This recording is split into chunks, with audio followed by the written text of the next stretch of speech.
Charles, there's a very strange story coming out of California about the Speaker of the House husband, Nancy Pelosi. Paul Pelosi was the victim, allegedly, of an assault by an intruder to his home. But more and more each day, information is leaking out to cause many of us to be very suspicious and suspect about what's going on with this entire story. Now we have learned that Mr. Pelosi and the intruder were both in the home in their underwear. And now he's the victim of an assault and open wine bottles sitting on the counter. Something is wrong with this story. If that's true, it needs to be thoroughly investigated even deeper, because I think this case is not passing the smell test of him just being a random victim of an assault and a crime. I think that is what the conservative media space wants you to think. I think it's the rejoinder. I saw a tweet from a professor of political science at Stanford who suggested that the criticism of Pelosi was to blame for this schizophrenic lunatic attacking her husband. And that is a scary argument, right? The argument that we should limit our strident political discourse. We should limit our criticism of certain politicians. And of course, he was only talking about Democrat politicians, for fear that someone might hear those statements and commit violence is absurd. Free speech is one of the most important foundational concepts of this country, and fear-mongering to silence free speech should bother everyone, right? Political critique, political discourse, even strident political dishonesty is not to blame for violence, unless you are specifically calling for violence. So on the flip side, the many conservatives have created this elaborate narrative alleging this was a gay tryst and all this, and really it's just homophobia masquerading as political speech. The truth is about this guy, you have this crazy radical guy, and for most of his life, he was radicalized to the left. His partner or wife or spouse. So obviously the man is crazy. Well, yeah, been crazy. Right, he's been crazy. She's a nudist, right? It's like gypsy. She's a nudist. And him and Paul together in the kitchen in their drawers. Well, and they broke up. And when they broke up, it seems, if you look at his social media platform, he went from far, far left radicalism to far, far right QAnon radicalism, right? So now, what Democrats want to do, what the left pundits want to do, is they want to frame this as just another example of Trump extremism. That's not true. Can you quit running? But on the flip side, can you quit running? No, but on the flip side, this narrative about being he broke into the house looking to hurt Nancy Pelosi, and they got in their drawers together. You don't sleep in your drawers? Man, stop. So the intruder gets in his drawers because Paul is in his. The intruder is a known nudist, right? Okay, so now while he assaulting Paul, since he's a known nudist, we both gonna get naked because I'm assaulting you. What we should be talking about. What we should be talking about is, why did Paul Pelosi get an immediate answer to 911 and cops showed up in 3 minutes? I agree. When the regular Bay Area residents are waiting more than 20 minutes for the cops to come to an active crime. But did they know each other? No, there's no evidence to suggest they knew each other. I find it very suspicious that he came in through a backsliding door. Let me tell you something. It is far easier to break into most houses than people imagine. That needs to come out. He very well may be the victim of a crime, and you have my prayers if you are. Because I don't advocate anybody being the victim of a crime, and crime is out of control in America. But I find something very strange that a grown man who's the victim of an intruder who's assaulting him, they both decide to get into their damn drawers. This is all smoke and mirrors from the conservative media machine that is often too stupid to confront the real issue. The real issue is this wasn't a radicalized right-wing guy or a radicalized left-wing guy. It was a lunatic schizophrenic that the Bay Area had ignored. We have ignored the mental health crisis since the early 80s when Ronald Reagan cut it off at the knees on the federal, and we had this whole deinstitutionalization argument that took hold in America. And no Republican and no Democrat president has fixed it in over 40 years. We just let crazy people go out into the streets. Now, when you combine that with the defund the police and abolish prisons narrative, what you have is crazy people being pedestalized in this country and being allowed to do whatever the hell they want. And finally, it is starting to happen to the famous and the powerful. But it's something that just regular citizens have been enduring on a daily basis in the Bay Area. Crime is out of control. Charles, there's no consequence. America and we has should have a real conversation about what we need to do with the crazy people, not try to turn this into a reason to be a homophobe. America has a serious problem not funding properly mental health resources Of course they do. to give mental health patients who so desperately need those resources to get help. And we're seeing the manifestation of that in very negative ways all across the country in many ways. But Charles, look, man, you and I are grown men. And you and I are, quote unquote, the manly man, I would believe. Some folks say it's toxic masculinity, but we call it being real men. If a man break in my house to assault me, I'll be damned when the police get there, we're going to both be in our drawers. I don't damn if he's a nudist at the highest level. So if you're sleeping and you wake up, you're going to say, hold on, let me get dressed. Well, that wasn't the initial story that he was sleeping. That was the initial story. The initial story was he was downstairs in the kitchen getting something out of the refrigerator. The first story I heard. All right. Okay, so let's say you sleep in your underwear. I understand that. So the assailant going to get down to his drawers too? And we fighting? If he and I are fighting, you ain't getting your drawers on, boy. If we fighting, it's going to be a real fight. This man entered the house, broke in with a hammer, looking for Nancy Pelosi. And decided to get naked in the process. Okay. I know that this narrative has taken hold in conservative media spaces, but it's nonsense. I'm no damn conservative. I'm no Republican. I understand, but you're listening using to common sense. At the Something end of wrong the day, with this picture, man. It is much easier to break into most houses than people imagine. This is a crazy person who's evidenced being crazy for decades, with the city of San Francisco, the state of California, actively ignoring it for years. And his politics have shifted from far left to far right, but one constant, it's all been crazy, right? And this crazy guy breaks into a house and assaults the husband of our Speaker of the House, fractures his skull. Now, I'm glad police got there in time, but what bothers me is why a regular citizen waits half an hour for a response if they can even get 911 to answer the damn phone. That's why the whole you have a DA's office. It seems very suspicious to me, Charles, that they responded that fast, man. They responded that fast because the rich and the powerful get better attention from our government than us regular folks. That fast to anybody in the black community.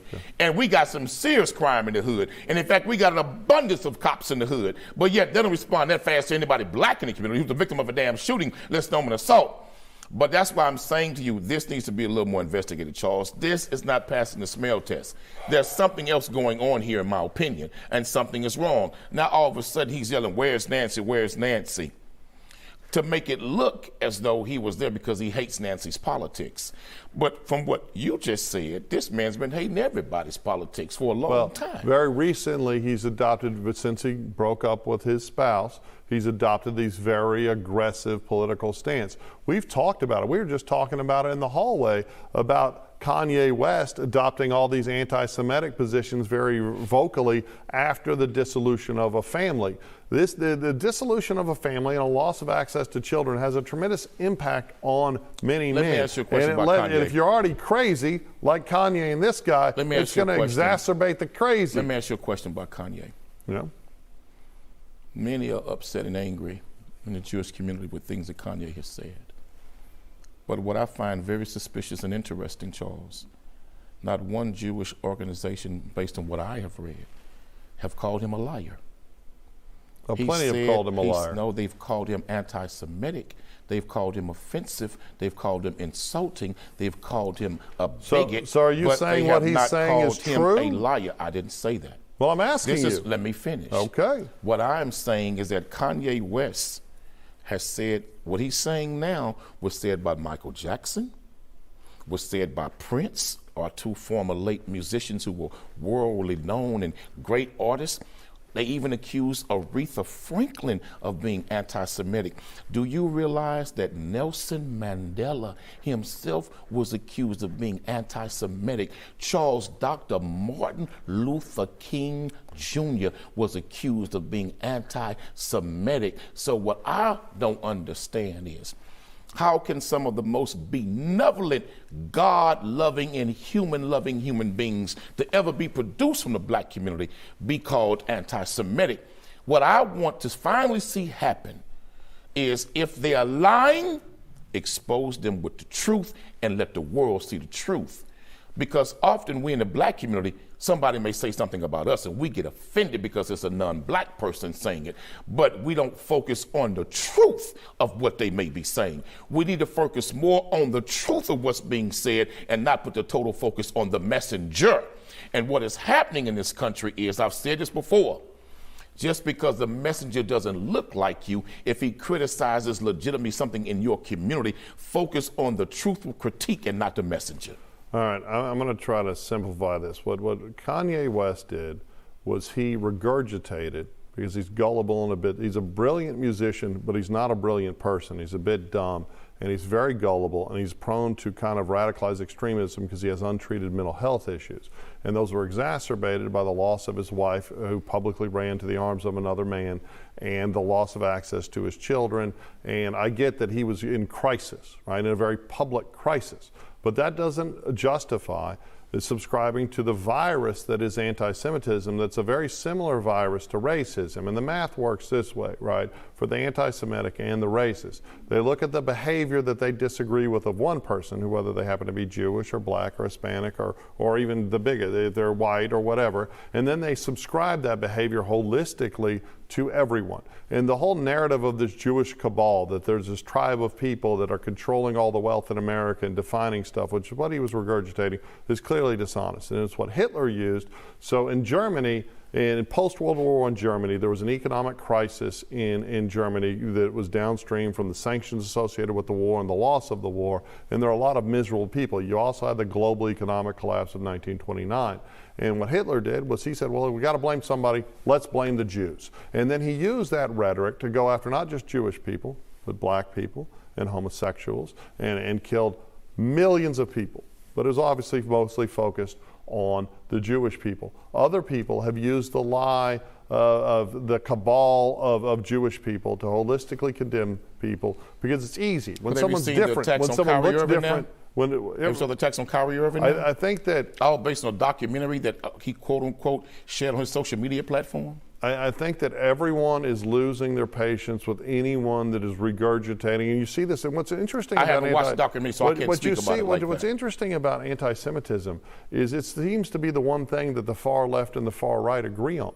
Right? The extremists on both sides agree it's very easy to blame people that look different or act different. And of course, that was the vehicle for the transatlantic slave trade. The super wealthy of the Western world dehumanized black people based on their appearance. Let me stop you right there. Where were the Jewish leaders in America and their condemnation of Kanye West when he said slavery was a choice?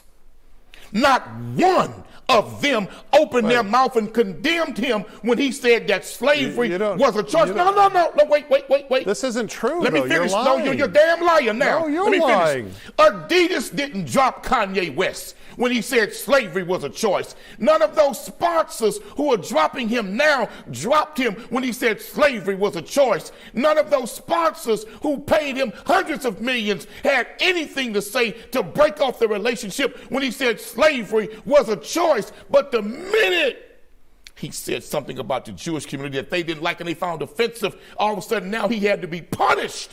Well, why is it that punishment was not equal the same from corporate America in severing those relations with Brother Kanye West when he said slavery was a choice? I think you addressed that at the beginning of the shift from our original subject to Kanye.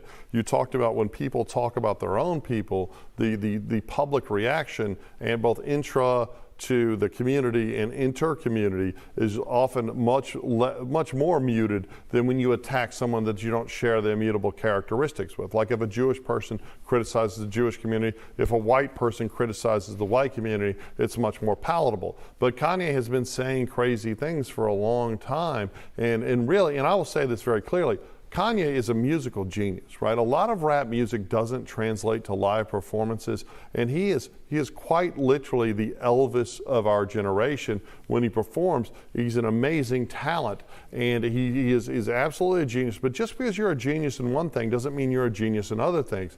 And he has been. But when you have, I'm answering your question. When you have all of this money and all this power, his sense of style has led to creating billions of. Where was the corporate condemnation? There was a lot of action. There was a lot of condemnation. Where was the corporate condemnation and the severing of all those relationships when he said slavery where were you was arguing a choice? to cancel Kanye I spoke over about it. But I spoke about were it. you telling? And let me were say you this calling to you. for Brother Kanye No. to be canceled? Let me tell you. Let me tell you. not. You're I recognized. lying. Let me tell you what I recognized. I recognized that our brother can be sincere and be sincerely ignorant and wrong at the same time. But my problem is all of you corporate hypocrites who punishing this man because he spoke ill of one community. Where was that same vigor?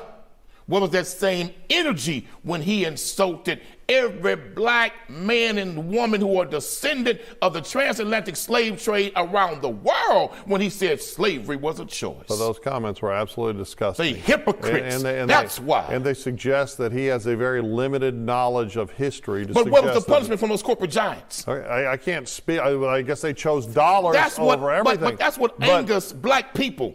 What angers us is that you can insult us. So you think every time a black man criticizes black people, he should be canceled? That's not what I'm saying. That seems what you're saying. What I'm saying is that what we as black people feel, that you can insult us, you can kill us, you can lynch us, and the nation does not demand the accountability that they demand of black people when we offend another community. Look, man, if we're going to be right about this. Are you honestly in 2022 making the argument that African American people are canceled but other people aren't? I'm not saying that. No, I didn't say that. Right now in Cancel Culture America, I didn't say that. The first cutout, I had a woman, Tesla Vergara, criticize me and call me a racist because we had a discussion and was posting for days. Cancel culture is canceling everybody. Cancel culture is attacking everybody. The first person getting canceled nowadays is white people. Because all you got to do is say, oh, you disagree with me, it's because you're a racist. I'm not going to let you run and hide from this one. I'm not hiding from anything. Cancel culture you have an African-American man that said a horrible thing about African-American people, and you're using it as a vehicle to justify. You began this. Kanye West was not condemned by the corporate giants who were in bed with him getting filthy rich. I know you want to make this about said that slavery was a choice. But you began this by waffling and seeming to ratify his horrible anti-Semitism by suggesting. I did not. Yeah, you said, well, no one called him a liar. He must be telling the truth. I didn't say that. That's your lie. No. Well, that's your lie. What did you mean by that? I didn't say that. What did you mean by that? Well, then ask me then. What did you mean by that? But don't lie on me. No, what did you mean? When you said no one called him a liar, what was the inference you were painting? Let me speak. Go ahead. Now, this is what I said. Let me clean that lie you tried to put out there. Man. What I said was that Kanye West, I have noticed that in everything that he's accused of being said that is insulting, offensive, and bigoted toward the Jewish community, none of them have said, let us expose what he's saying with the actual facts, because he's a liar. So what do you think he's saying is true? And what I want them to do, I want Jewish intelligentsia and their scholarship to start attacking these outlandish statements that they're accusing people of making with the actual documented facts, so the world can see we've got the facts, we know you crazy. We got the facts, we know you're wrong. Because if we're just focused on the method in which he said it, if we're just focused on his offense and his insulting of us, we're not condemning him with the actual facts. Bring out the facts and destroy liars with the facts. There are entire institutions dedicated to establishing the dishonesty of the allegations of the cabal of control of anti-Semitism. I would suggest maybe go spend some time on Caroline Street here in Houston and visit the Holocaust Museum that has dedicated years and quite a bit of money to do it. I have. And at the end of the day. And it was well documented when I went. Okay. Well, and apparently you went and didn't learn anything. I learned a lot. Because the truth is, you know what that I learned? Anti-Semitism is as disgusting as racism, which is as disgusting as bigotry. Let me tell you what I learned when I went. This was the biggest thing I took from visiting the Jewish Holocaust Museum. When I went in, there was a table full of baby shoes. And I learned that the German SS soldiers, when they were taking the Jewish babies to the gas chambers, they was taking off their shoes because they were going to give them to German children, because these Jewish babies wouldn't need them anymore because where they were going were to the gas chambers. And I looked at all of these piles of shoes. And then I later learned, going through it, I learned that Hitler had been making these outlandish statements for a minute. And Hitler had been sending out signals that he was planning to go after the Jews in the most violent way. What I did not understand was why the Jews, many of them who knew that this man was evil and wicked and plotting this against their people, why did not they attack him first? When you see you got a demon on that level and that demon is coming, you don't wait for that demon to come at you first. The Jewish community should have assassinated him and got to him first. How many lives could have been saved? Any friend of the Jewish community should have helped them assassinate Adolf Hitler before he ever was in that position to try to fulfill his ultimate wicked plan. That's what I came away with from that Holocaust museum, that man never should have been allowed to get that far. You know, that sounds awfully similar to Kanye West saying that slavery was a choice, because of course he elaborated. I'm going to finish. He elaborated, well, there should have been, you should have fought, you should have done this, right? People don't believe that the monstrous people spouting rhetoric are actually going to come take their homes and take their lives and kill their children, right? It's a snowball effect, and if you look at the history of the Third Reich and what they did in Germany and the rest of Europe, is it fell like a guillotine very, very quickly, right? And there were people that lacked the power, and the reason they focused on the Jewish community is because the Jewish community didn't have the numbers and the strength to defend themselves. They were an easy target. Well, let's just blame them for everything that's wrong in our community. And that is Kanye is subscribing to the same sort of dishonest rhetoric that led to the Holocaust, that is a propagated anti-Semitism. We see it around the world, and at the end of the day, what we need to do is stop hating other people for their immutable characteristics, whether it's their religion, their race, their ethnicity. When you study scripture, Charles, it's all through biblical scripture of the Torah and the Bible, where there were wicked rulers, just like Adolf Hitler, who set out to kill Jewish people. Remember, Pharaoh wanted to enslave and kill them all, and absolutely tried to. There was biblical facts there to prepare them and warn them to never let that happen again. My concern right now is that kind of man could rise again, because we are letting these wicked demons come into power out of fear of challenging them. I'm going to tell you something. I believe that North Korea's president, I believe that Putin, and I also believe that China's president has the wicked mindset and disposition, brother, to go to that level. And what are we doing to make sure that those kind of things don't happen again? And don't tell me I'm tripping, because right in China right now, there are concentration camps in China right now where they're taking men, women, and children and putting them in concentration camps, calling them re-education centers. No, I don't agree. I don't disagree. They are focusing those on yet another ethnic minority, right? So you have a minority Muslim community. And what is the world doing? And well, we're doing nothing because of money. That's why I'm telling you, man, it's absolutely that disgusting. This can happen but again. I don't think we have to look to China or North Korea or Russia. I think we see that kind of extremism proliferating here in America, and I think that's why we need to push back on it. We need to say, hey, look, we're tired of people hating people. I don't even think, look, this new normal that you have to hate conservatives or you have to hate liberals just because you disagree on politics is the most anti-American thing you can imagine. You're supposed to disagree on politics. You're supposed to disagree on a lot of things and have discourse about it, as long as you're not victimizing someone else, right? And that's what the sad thing is with Kanye, is someone really needs to sit him down and educate him. You see, I mean, this man has so much money that it probably doesn't matter, but he's pissing his entire empire away just to say ugly things.